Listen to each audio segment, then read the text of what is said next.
The 2001-02 Zurich Premiership was the 15th season of the top flight of the English domestic rugby union competitions. Leeds Tykes were promoted to replace the relegated Rotherham. Halfway through the season, with Leicester odds on to win their fourth title in succession, it was decided that the winners of the playoffs would be crowned champions.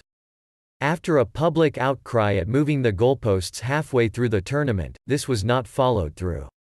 Instead, they launched the Zurich Championship, a playoff competition involving 8 teams below the champions, providing the winner with a wildcard European qualification.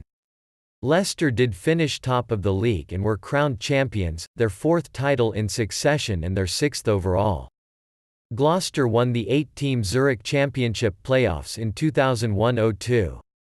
Leeds Tykes finished bottom of the table but avoided relegation due to the inadequacies of Rotherham's ground.